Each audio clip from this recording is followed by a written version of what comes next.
Hey, welcome back everyone. Chris here. So, if you watched the unboxing video of the Funko Mystery Minis, I did mention that I found two of the other actual Funko Pop Godzillas, and today we are going to be looking at one of them. The one that actually I was kind of excited to get because, well, this movie is very near and dear to my heart.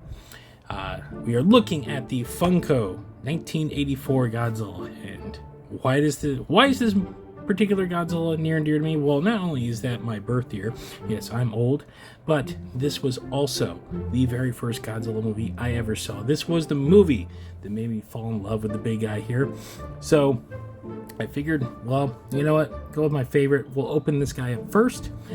As you can tell, this is a Funko, so this will probably be a pretty quick video.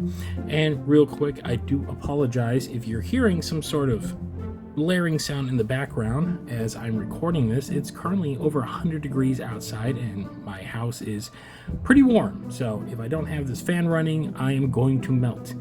So that being said, let's get into opening this bad boy up and see how he stacks up. So as you can see, this is the standard Funko Pop Godzilla. Before you ask, I did pick him up at Box Lunch. My local Box Lunch had a few left.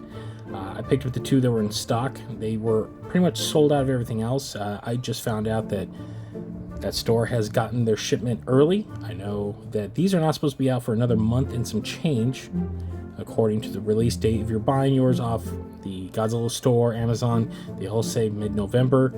It is currently the first week of September as I'm doing this. So, yeah, if you have a box lunch in your nearby area, I would go check them out, see if they got any in stock.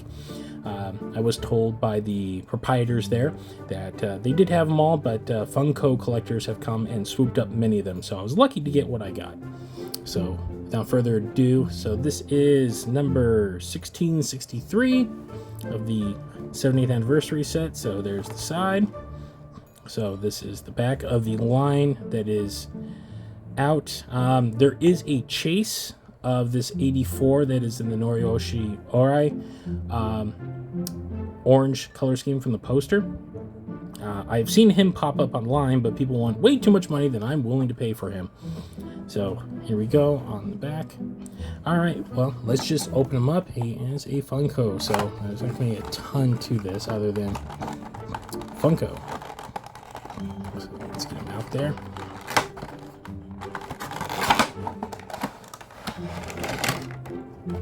Okay. Out of that. Let's get down there. And voila. So, as you can see, he's got the cool little beady eyes. The sculpt in this guy is actually pretty cool. Like I've said before, if you watch the Mystery Mini video, I'm not a big Funko guy. I have maybe one or two, and they're very deep cuts figures, because I'll say this for Funko, they go deep cuts. So, if you're a pop collector and you collect everything, God bless you, because man, that is a never-ending hobby. But this guy, yeah, I kind of dig him. He's got the Funko style, but he's much like the Godzilla Singular Point Funkos that I reviewed a couple months ago. These have to be completely sculpted from scratch. They don't fall into the normal Funko line, if you will. So the paint job is actually very nice. You can see they got the shading on the spines. Cute little tail that goes all the way around. Detailing on the head. He's the proper gray color.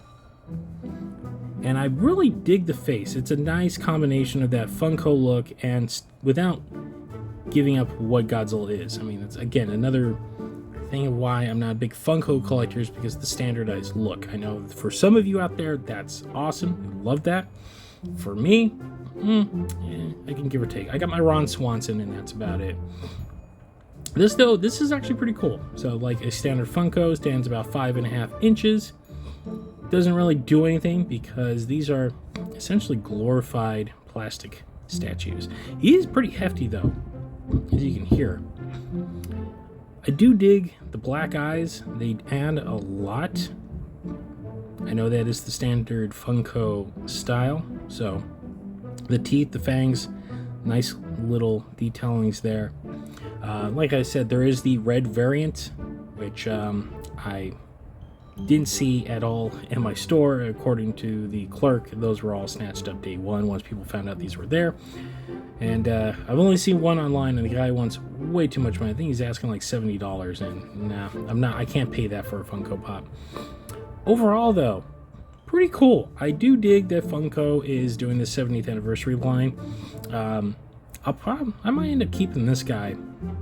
Normally, with a lot of these videos, I end up either gifting or reselling some of the stuff, but this might stay. I kind of dig him. He's a nice little display piece, as are most Funkos. That's kind of why you get him. I'm also not a guy that keeps everything in the box, so he'd be good for a shelf, just to look kind of cool, maybe in the living room or something. But there you go. Let me get my hand out of the way, just give you guys a good hard look. So like I said, these are still due for mass retailers, GameStop, Target, and the rest in November technically, but I do suspect that they'll probably, if these are already hitting box lunch, the others will probably start running out in the next month or so. So you'll probably start seeing these make their way.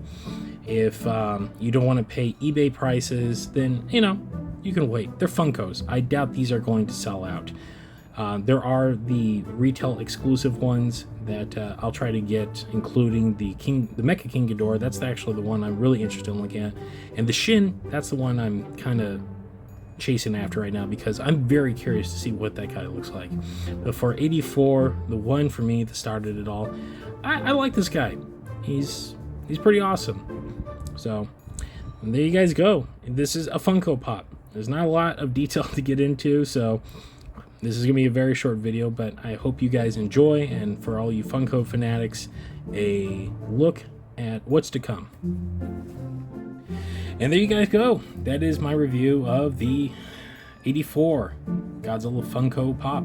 Remember, if you like what you see, we do have a show. It's called the Kaiju Kingdom Podcast. You can find us at thekaijukingdompodcast.com, or if you don't like to download, you can find us on all of your favorite streaming services, including Apple, Spotify, or wherever else you might find better podcasts. We're also on social media. It's right there. It's on the screen. I don't need to ramble it off. You can read. You're a big boy or a big girl or whatever. Pick and choose. But there it is. All right, guys. Well, that will do it for this edition of the Koffers. Thanks for watching, and we'll see you next time.